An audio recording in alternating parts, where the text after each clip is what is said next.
berjumpa lagi dengan Bu Risa. Kali ini kita akan membahas mengenai gempa bumi dan gunung berapi. Bumi merupakan planet yang dinamis dengan bagian inti panas. Panas inti bumi akan berpindah secara konveksi, mengakibatkan pergerakan lempeng. Ketika lempeng bergerak, maka terjadi interaksi antar lempeng. Interaksi antar lempeng membentuk palung laut, pegunungan, dan gunung berapi.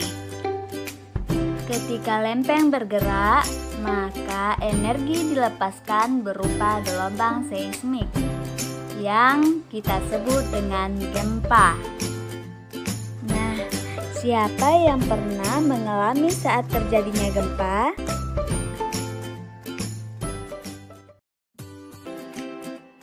Maka dari itu, yang pertama kita akan membahas materi mengenai gempa bumi. Gempa bumi adalah getaran yang merambat melalui material bumi ketika lempeng bumi bergerak atau patah. Ketika lempeng patah menjadi dua, maka masing-masing bagian bergerak menjauh. Daerah lempeng yang patah dinamakan patahan atau sesar. Sesar dibedakan menjadi beberapa jenis, bergantung pada sebuah gaya bekerja pada lempeng.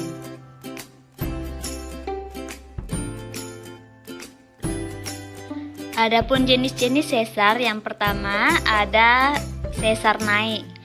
Pada sesar naik ini terjadi pada danau, di mana terjadinya saat kerak bumi mengalami tekanan sehingga lempengnya saling bertumbukan.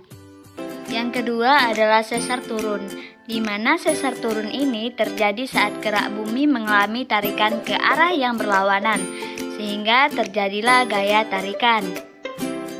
Berikutnya adalah sesar turun berpasangan. Sesar turun berpasangan ini terjadi saat kerak bumi mengalami tarikan ke arah yang berlawanan, sehingga terjadilah gaya tarikan. Bedanya dengan sesar turun yang pertama, sesar turun ini berpasangan, jadi ada dua bagian yang berpasangan. Sedangkan berikutnya adalah sesar mendatar.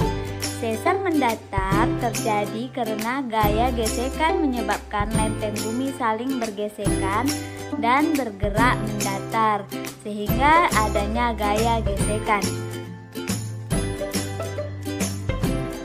Gempa bumi juga melepaskan gelombang atau getaran yang merambat. Gelombang yang merambat sepanjang permukaan bumi dan disebut dengan gelombang seismik.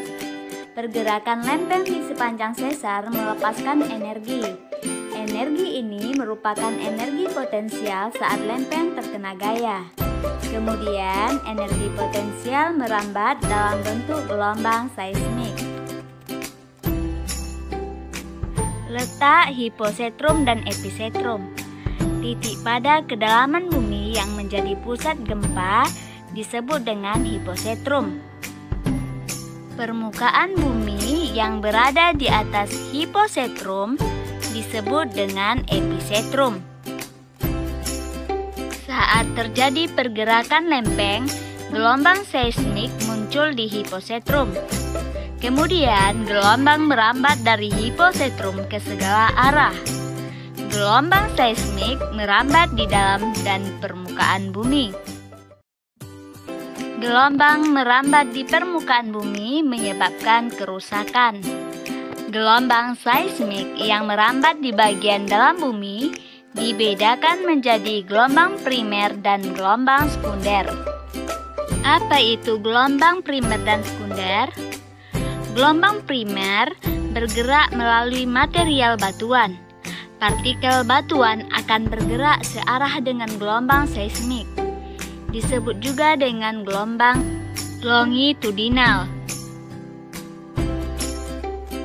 Sedangkan gelombang sekunder merambat melalui batuan dengan menggetarkan partikel batuan tegak lurus dengan arah rambat gelombang seismik, yang disebut juga dengan gelombang transversal.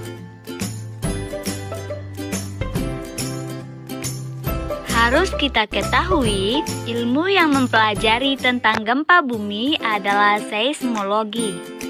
Ilmuwan yang mengkaji gempa bumi disebut dengan ahli seismologi.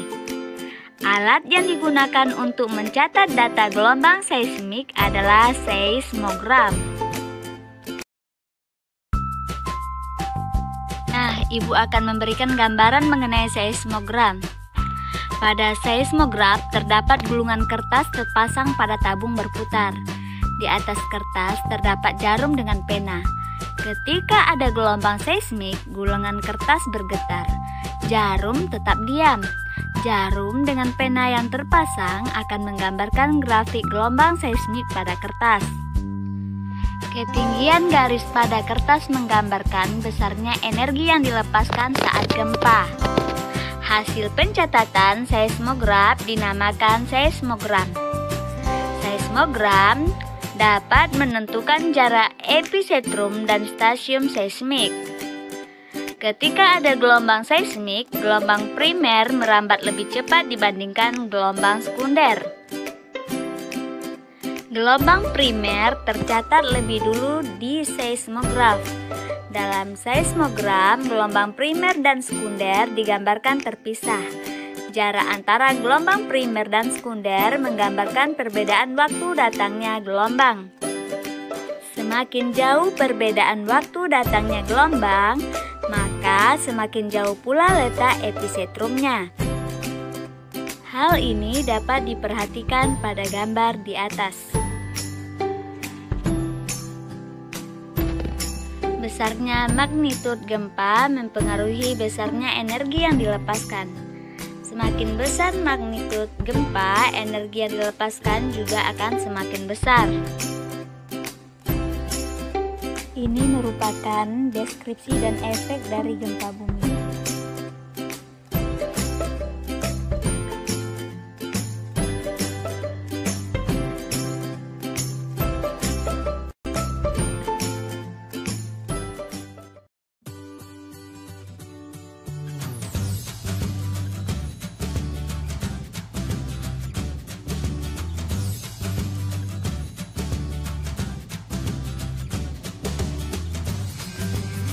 Proses terjadinya tsunami. Ketika gempa terjadi di dasar laut, gerakan lempeng mendorong air laut ke atas, menimbulkan gelombang yang besar dan kuat. Gelombang air laut mengalir ratusan kilometer ke segala arah dari epicentrum dan disebut dengan tsunami.